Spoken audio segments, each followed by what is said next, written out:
Welcome back to some more Create Integrated.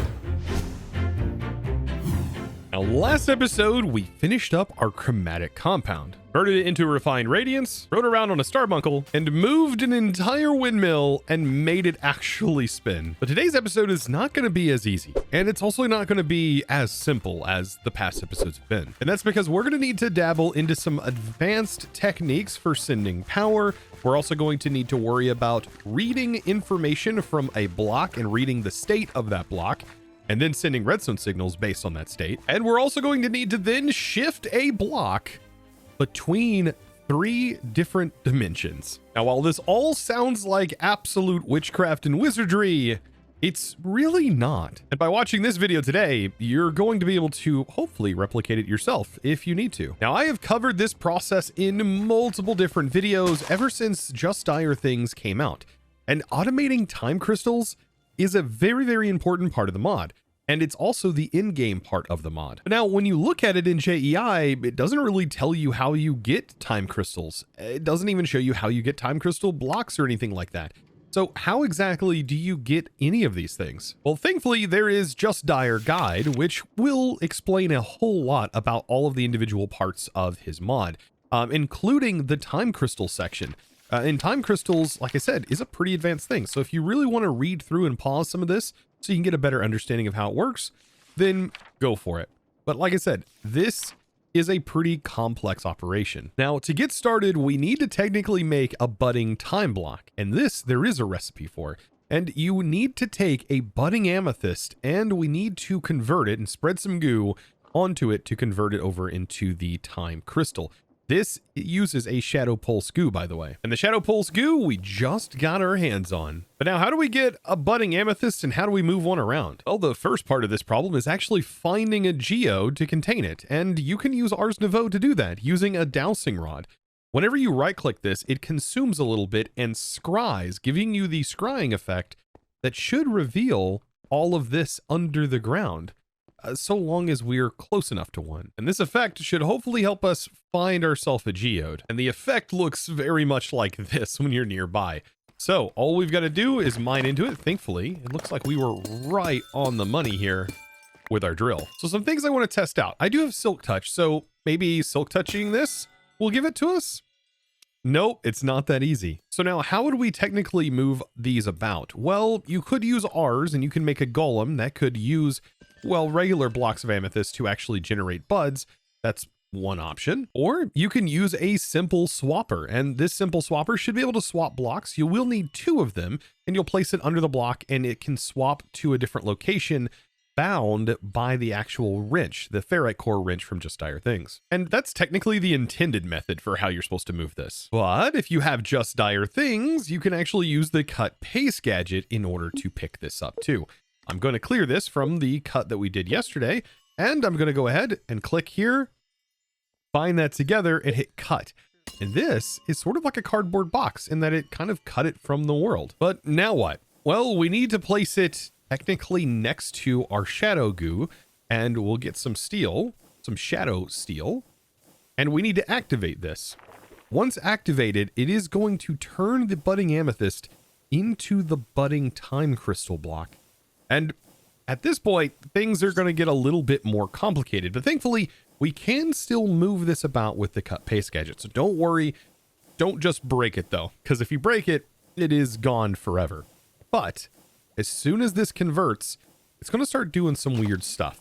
Right off the bat, we're going to notice these little blue particles all over the place. And that's because in each dimension we send it to, it needs to absorb some of that dimension's energy. And after it's absorbed enough energy, it will change state, just like that. This state change is something that we're going to have to detect. And we're going to have to use a block swapper to do this. Now, the blocks that I'm really going to need to be able to perform all these operations and do these checks and do the teleportations is going to be block swappers and the sensors, which we have used in here. But we're going to use the more advanced versions inside of Just Dire Things. The first things first, about 6 of the individual simple swappers, which we are going to need to upgrade to advanced swappers, because simple swappers only work in the overworld. Advanced swappers, though, however, will work cross-dimensionally. And as far as the amount of advanced sensors we're going to need, technically, we only really need 3 of them. Now, some other things that are nice to have are the energy transmitters, and this is going to save us on the amount of points that we're going to need, as this is sort of acts as like a ranged wireless charger. Because we have 3 separate dimensions that we're going to need to charge things in, 3 of these, basically. Now, the next part of all of this is just kind of understanding how swappers work in the first place. So let's say we have a swapper over here, and we have a swapper over here. Now, these swappers can only work on the block also that is directly above them. So that is something that you have to keep in mind with these. But on the advanced ones, you can collect a blocks or entities that are within a range, which is kind of nice. Now, the way we bind these together is we click with the ferrite core or the ferrite core wrench, and then we right click on another one. So we just simply right click these 2 together, and now they are bound to each other. And we can set this, as of right now, it's set to target block. So if I take a block of clay, for example, I place it on here and I send it a redstone signal from something like a button, it should technically swap it over to this location.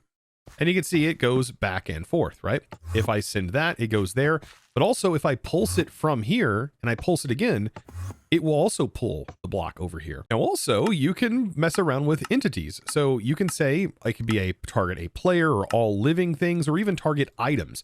So if there is a item floating above here and we have both of these set to being able to accept target items, well, it's going to teleport an item as well. And yes, if I'm standing on this, I can teleport too. Pretty nifty. I think these are very, very nifty. Now we can also put them in our inventory to reset all of their settings so they now stack. But like I said, we don't want these simple swappers. Instead, we want these more advanced swappers, which does require all of this eclipsed alloy ingot. Okay, so now that we have this defined, this is where we need to think about how we're going to set this up. And I'm going to make a small version of this. However, it may be more optimal to set it up and have multiple crystals inside of one setup. But as of right now, what I'm going to do is I'm just going to build this in what is essentially going to be a 5x5 space, I believe. It doesn't take up a whole lot of space. So the way we're going to do this is we are going to encapsulate this room with a swapper. So we can have a swapper right here, and then we can show the rendered area, and we want to fill this and cover basically a 3x3 area. So we'll raise this up. And that's almost it. So let's go ahead and bring this back down to 1. That's a 3x3. That's actually the exact space that we really need. So right up top here, I'm going to actually place another swapper. So we'll have this here. And then directly above that, we're going to have a swapper that is facing down. So I'm going to turn this one off for right now, leave all of its settings the way it is, and then just set this one the same way, where we basically have this encapsulating a 3x3 area in the center of these 2 swappers. And there we go, just like that. So now this is where we need to pick and choose which swapper does what. What swapper is going to be the receiving swapper, and we want to carry this pattern in every dimension. So in my opinion, it feels more natural that the one on the floor is the receiver that actually throws the item into position. And the one that's on top is the one that will take the item and teleport it somewhere else. So we need to think about this because we're about to bind all 6 of these together in sort of a chain. And if we're going to do it the way that I just mentioned, that means we need to link this one then to another position in the nether that is going to look just like this. So before I go into the nether, something I really want to do is I want to click on this one then to make sure I have it ready to go so we can link it to the one in the floor back in the nether. Right outside of our portal, there's this little space right here, which I think is going to be perfect for what I want to do. So we'll go ahead and we'll break the floor. I'm going to place another one in the floor, and we need to set the same bounds that we've done. So I'm just going to set all of these to 1 and then raise it up so it's in the center. Do the exact same for this swapper right here. Okay, and so which one are we now linking in here? Well, it's going to be the one in the floor. So the one on the top in the overworld is pulling in, and then we want this to be the one that sends. So this is now going to be bound to that one. And we can technically teleport ourselves between this with a redstone signal, so long as we have entities allowed. But I'm not quite there yet, because we now want to take this one, and I want to link this one to the one that's going to be in the end. Oh, but before we do this, let's also make sure that this remains chunk loaded, and we need every position that we have these in. These also need to be chunk loaded. It most definitely won't work if the area is not loaded. Now back in the end, I'm going to go ahead and break this block, place this down, and get all of the same things set in. And beautiful. There we go. We have the exact same setup. All of that is all set in place. And now we want to make sure, because we clicked on the one on the roof in the nether, we want to click on the bottom one here, because that is going to teleport it from the nether here into the end. Then we have one final step here. We need to click on this one, which is going to pick it up once it reaches a certain state. And we need this to now send back to the overworld, back into the same position we were just at. Now that I'm back here, as soon as I click this, this will have effectively completed the entire loop. So now the easy part's out of the way. This, in my opinion, is the easiest part, getting everything linked together. Now we've got to worry about how the sensor functions and how we're going to send a redstone pulse into this and how we're going to get this to swap the block. So we need to place in the sensor. I'm going to place in our advanced sensor just like this. And in this, we want to set this to an allow mode. So now that this has an allow mode, there's nothing else we should have to worry about other than setting the filter for the budding crystal that goes in here. So we can just drag in the budding time crystal block into this. This has to be the one that is budding. Then we can right click it and we can modify some stages. And if JEI is in the way, you can hit Control O to remove JEI temporarily. But if we click on here, it has multiple different stages, and this is kind of important. Stage 0 should be its base state that it currently exists in when you create it for the first time. And then as soon as it reaches and absorbs enough overworld energy, it should reach state 1. Once it is at state 1, this is actually when we want this to detect it, and we want it to emit a redstone signal. When it emits that redstone signal, it should trigger this swapper to swap the block. And that is what we want to happen. Now, also, while we're in here, something that we're probably going to want to do is set these to at least 1 or 2 ticks. 1 or 2 ticks is going to be just fine. And I usually set this to operate every tick. That's going to make sure it's really fast when it does it. And you can also do the exact same thing for all of the swappers. You can all set every single one of these down to 1 tick. If you're on a server though, I'd probably just leave them at 20. It's not going to really make that much of a difference. Now we're going to come back and add power to these things later because this does require power in order for it to function. As of right now, we're not going to set that up until after I get all of these individually configured. Same thing for this one. We have our sensor. The sensor is going to be also detecting a very specific place.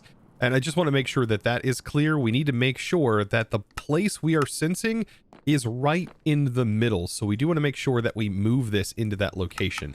Same thing for this. Set to allow list. I'm going to turn JEI back on so I can drag this back in. And then we need to think about the state. So this is base state. This is the state after it has converted in the overworld and this has received it.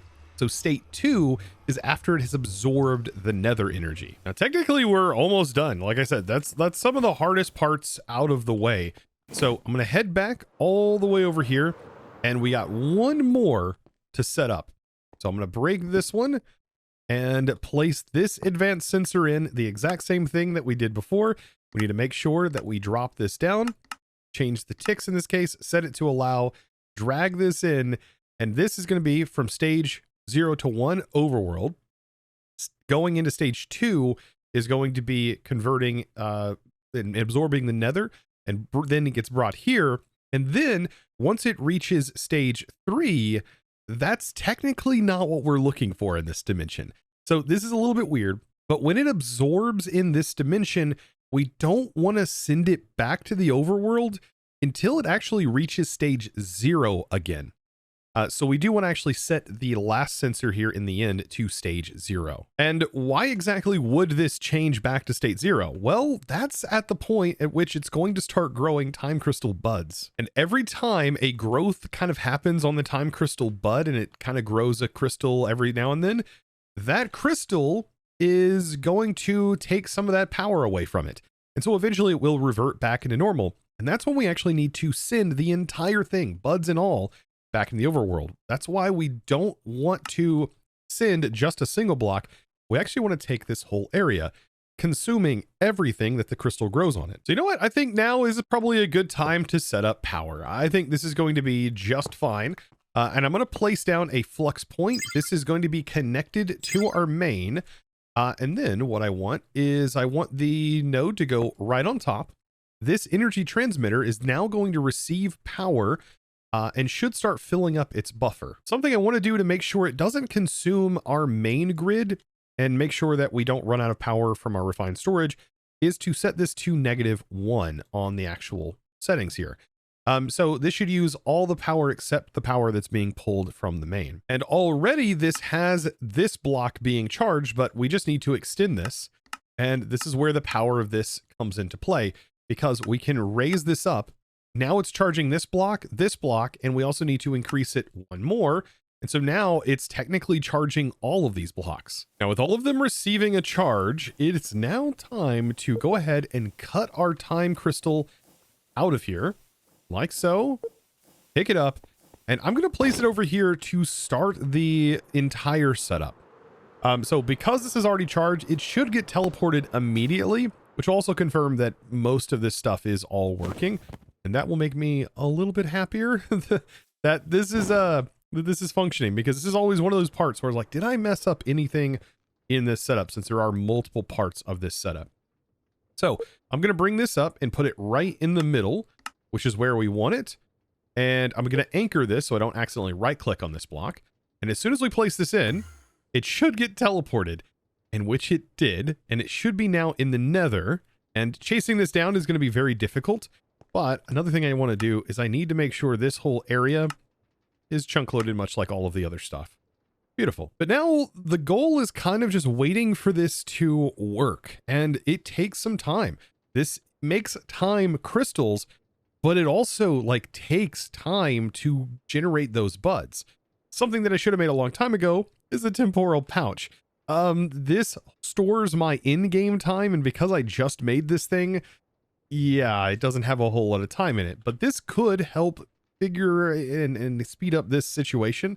But also making this setup much larger and having more buds inside of it would also make the whole process faster. I did just make it just in time here in the end, and look at that. It did make it from the nether into the end, and it is still now absorbing the end energy. And like, this should turn bright green as soon as it's done. And I'm just waiting. This is where I said that temporal pouch can help. If I speed that operation up a little bit, you can see that it did change. And I'm hoping to see some sprouts of some buds start anytime soon. This whole operation, like I said, though, can take some time. There we go. Oh, there's our first little bud. Now, because this system takes a lot of time, this is something that you're going to want to automate. You're going to want to automate this whole process, and you don't want to harvest any of these little buds or clusters until they are fully grown.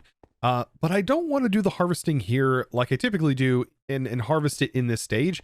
Instead, what I think I want to do is I think I want to harvest it when it goes back to the overworld, potentially. So you know what? It does make a lot more sense to harvest it here in this dimension. That way, when it does fully break, this bud will still ultimately grow, because otherwise we can get to a point where they're all fully grown and it just gets stuck here. So yeah, harvesting it in this dimension I think is optimal. To be able to break this, I'm going to throw in a efficiency. We're also going to have some fortune 3 and unbreaking. I think fortune affects the buds. I know it does on vanilla buds, I do believe. But going to get this all hooked up, and we need to use an advanced block breaker. Thankfully, the advanced block breaker can keep these tools charged up inside of them, so long as the block is receiving a charge, and it can break and be specifically told what to break or what not to break. And it can also cover a defined area. So the plan for this, I'm going to have an item collector that is going to send these crystals when harvested into a limited barrel. So I'm going to bring this down and try to position this in a correct area here. Perfect. We'll bring it down. Let's increase the range that the collector will pick up items, because unfortunately, when something gets broke from the advanced block breaker, the breaker itself doesn't actually collect the items. So we need something like this to be able to pick up the items whenever they are broken. So that should work. And then for the breaking of the item, I've gone ahead and taken our energy transmitter and set it so that way it reaches out here. I can place this anywhere. It doesn't really matter, because we actually do the defining of where it breaks by adjusting the range. Now there's a couple of ways we can filter here. We want to set it to an allow list, essentially making it a whitelist. And then we can either filter by the item that gets dropped or by filtering the block specifically. I think it's kind of nice to just drag the item specifically, the full time crystal cluster, and making sure that is the only thing that it can break inside of this whitelist. We can also set the speed down to 1 tick. Doesn't really matter in this case, but I am going to go ahead and bring this up, move it, and then we want to expand it just like we did everything else to make sure it encapsulates this entire area. And then the only thing left to do is put our Celestigem pickaxe in here with the efficiency on breaking to kind of help reduce power cost and our fortune in there. And I hate to make this pun, but now it's quite literally just a matter of time. So I went ahead and took a little bit of a lunch break, got myself something to eat, belly nice and filled. And now we should have some in here. Okay, so we have 3 in that time. Not a whole lot. This is very, very slow. Something that takes quite a long time, especially if you just use a singular time bud block. But now that we have at least 2 of these, we can actually do some interesting things. So I'm going to take 2 of them for right now, and I'm going to pop on into here. Also, by the way, you do get rewards. I think I'm going to modify this quest, by the way, and give you some more time crystals just to kind of help speed this process up in the quest book. That is something nice that I can do. But for right now, I'm just going to live with what I have. These are my decisions here. So I need to reap these consequences. But this setup here, we now can take the time crystals and we can make ourselves a time wand. This is going to fill up with some power, but what we need to really fill this with is time fluid. And now that we have a singular time crystal, we can make some time fluid. And this process is pretty straightforward. We just take some water, we throw in a single polymorphic catalyst, and then we toss in the time crystal, and then we can use our wand to pick this up. So we have ourselves 1 bucket of time fluid. And with that 1 bucket of time fluid, we can then use our new wand here to accelerate this. And each time that is a little bit of time fluid was used, a little bit more is used. Every time we use this, it does a times amount. So if I take this all the way to 256, you can see I'm now down to 745, but our buds are growing and we just replenished that amount. So it does make sense to be able to do this, and it will replenish. So the first thing you really want to make is a time wand to make this process go faster. And there it goes. It actually just teleported out of this dimension back through all of the other dimensions. It should also carry its time acceleration for as long as that lasts through the dimensions too. Or at least so I would hope it would. But now something that is interesting is this, technically in this pack, should be allowed to be used inside of clicking machines. Meaning that if you set up a way of automating this operation, you should be able to constantly maintain a 256 even on a singular block. Right now, I'm not super concerned with that, but that is something to keep in mind. By the way, be careful whenever you have time crystals in your inventory, because time acts a little bit weird while it's in your inventory. There is protections against this later on, but yeah, it does cause some very trippy effects. Time dilation, you know, all of that weird time stuff. Now that I've got most of the time crystals needed, oh boy, we've got to enter into a pretty dangerous place, mostly because these guys are upgraded. And I've got to get in here, and I just want to grab a smithing template. Like, I know that the smithing template should be down in one of these rooms. Yeah, down in this room right here. Somewhere. Oh boy, we're dead. We're dead right off the bat. Wow. I mean, hopefully I can get back without dying multiple times. Here we go again. You know, you really think I would have learned my lesson. You know what? I think I have a solution to this. I'll just go. Oh, never mind. Maybe this time I'll be able to do it. Just all right. Definitely this time, right?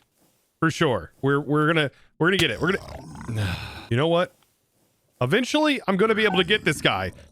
Oh, and I got him. Okay, time to get rid of all of this junk before something else spawns. Oh my goodness, and I know exactly what to do with this jar. Yes. Goodbye. Good riddance. Yeah, I think I want to go the much safer approach. Yeah, I'll just stand back here, and this time, yeah, attack these guys this way. I mean, I guess I could just go ahead and run in here real quick. Just grab the thing. I just need the templates. Oh my goodness, and get out of here. That's all I needed. Oof, I'm out. That's, yeah, really deadly. Then I can just duplicate these. I just need 2 to make 2 netherite pickaxes. And so I'll also grab 4 time crystals because that's what we need for right now. Oh, and these time crystals are going to store up. We need about 7 or 8 blocks of the time crystals, give or take, to be able to fully dive into the replication mod, which is going to take a little bit of time, but nothing too crazy. In the meantime, though, we can take and utilize this to be able to make an Insta break upgrade. Oh, this is what it's all about. Okay, so I am going to need my smithing table so we can drop in and make some netherite tools. There we go.